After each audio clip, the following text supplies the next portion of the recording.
जो गरम होची रही होनी ऊपर आइले री भल पवन होची अरे आमे सिना आइले री भाई चारिआडे अंधार डर माड़ियो कौन करिया। अरे होइना कि डर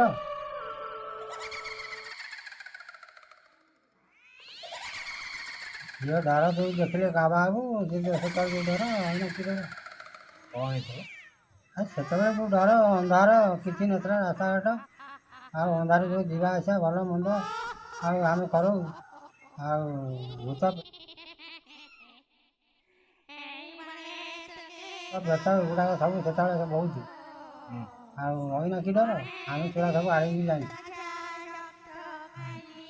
ମହାପ୍ରସାଦ ପାଇଁ ଯାଇଥିଲୁ ଆମେ ଥରେ ମୁଁ ଯାଇଥିଲି ପୁରୀ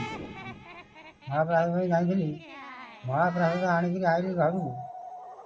8ଟା ରାତି 7ଟା ହେଇଯାଇଥିଲା ଘରେ ପହଞ୍ଚିଲି। ଘରେ ପହଞ୍ଚିଲା ବେଳକୁ ବୁଢ଼ୀ କହିଲା ଆଉ ତୁମେ ମହାପ୍ରସାଦ ଆଣିଲ ଆଉ ଆମ ମୋ ବୋଉ ଗାଧୋଇକି ପଡ଼ିକି ଟିକେ ତାଙ୍କୁ ଦେଇଥିଲେ ହେଇଥାନ୍ତା ଦେଇନେବା ଟିକେ ଆଉ ଯାଇକି ନେଇକି ବୁଢ଼ୀ କହିଲା ଏତେ ରାତି ହେଲେ ଆଉ ତୁମେ ଯିବ କେମିତି ଝିଅ ମହାପ୍ରସାଦ ନେଇକି ଯିବି ଆଉ ଘର କ'ଣ ମାରିବ ମୁଁ ଯିବି ନେଇ ଦେଇକି ଆସିବି ଆଉ ଏମିତି କହିକିରି ମହାପ୍ରସାଦ ଟିକେ ନେଇକି ଗଲି। ସାଇକେଲ ରେ ଗଲ? ହଁ ଚାଲିକି ସାଇକେଲ ବାଟ କେଉଁଠି ସେତେବେଳେ ଥିଲା ଅନ୍ଧାର ସେମିତି ରାସ୍ତାଘାଟ କ'ଣ ସେତେବେଳେ ଏତେ ଥିଲା ଗଳି ଯାହା ଗଳି ଜଙ୍ଗଲ ଆମ୍ବ ତୋଟା ଏଇଭଳିଆ ବାଟ ଆଉ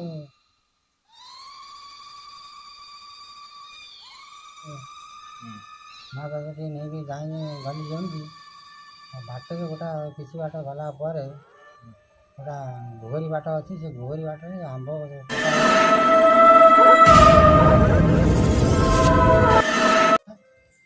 ବାଉଁଶ ବୁଦା ସେଇଠି ପହଞ୍ଚିଲି ଯେତେବେଳେ ଖାଲି କିଛି ଆମ୍ବ ଗଛ ଆଉ ବାଉଁଶ ଗଛ ସବୁ ଦାବି ପକେଇଲା ବେଳେ ମୋ ମତେ ହେଲା ମୁଁ କ'ଣ କରିବି ଭଗବାନ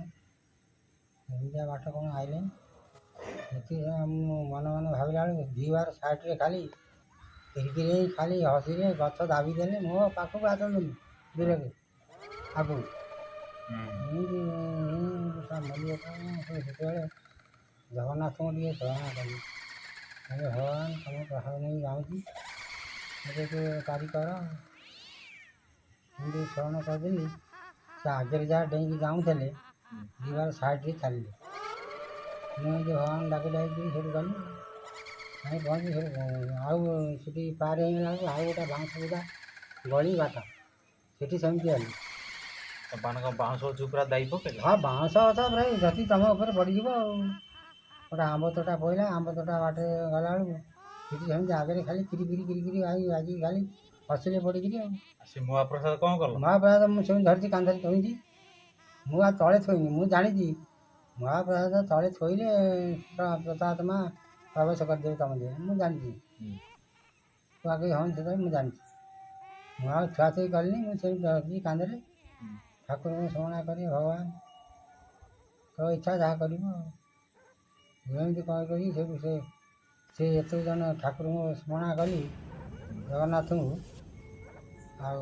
ସେ ଦୁଇବାର ସାଇଡ଼୍ ହେଇଗଲା ଆଉ ଆଗରେ ଗଲେନି ସାଇଡ଼୍ରେ ଚାଲିଲେ ସାଇଡ଼୍ରେ ଚାଲି ଯେମିତି ସେମିତି ଗଛ ଭାଗିଗଲା ପଦା ଗୋହରି ହେଲା ସେମିତି ଚାଲିଲି ଆଉ ଚାଲିକି ଯାଇକି ତାଙ୍କ ଘରେ ପହଞ୍ଚିଲି ହେଇକି ଆଇଲି ଆଉ ଆଇଲ ଘରେ ପହଞ୍ଚିଲ ସେଇଠୁ ଆଉ କ'ଣ ହେଲା? ଘରେ ପହଞ୍ଚିଲି ଯେତେବେଳେ ଘରେ ପହଞ୍ଚିଲା ବେଳକୁ ଏମିତି ମୋତେ କହିଲେ ସବୁ ଘରେ ପହଞ୍ଚିଲା ବେଳକୁ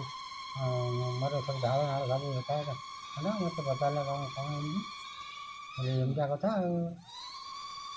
ମୋ ଆଗରେ ସବୁ ବେରିଲେ ଆଉ ମୁଁ ଠାକୁରଙ୍କୁ ଡାକି ଡାକି ଆଉଛି ଆଉ ଚାଲ ଡର ମାଇଲିኝ ଚାଲ ତଳକୁ ପଳେଇବା ଚାଲ ଯିବା ଏଇଟା ମୋ ସାଙ୍ଗମାନେ ଆଉ କହିଦେଇ ଯିବା ତ ସାଙ୍ଗମାନେ ଦେଖିଲ ବାୟାଜଙ୍କ ଅତୀତରେ ବିତି ଯାଇଥିବା କାଳ ଭରା ରାତି ଆଉ ଆଗକୁ ଏମିତି ଆଉ ଅଛି ଆଉ ଯଦି ଆମ ଚ୍ୟାନେଲକୁ ଲାଇକ୍ ସେୟାର ସବସ୍କ୍ରାଇବ୍ କରିବେ ଆର ପାର୍ଟ 2 ଆସିବ ଆମେ ଯାଉଛୁ ଆଉ ଏଠି ବସିପାରିବୁ ଚାଲ ଯିବା ଚାଲ।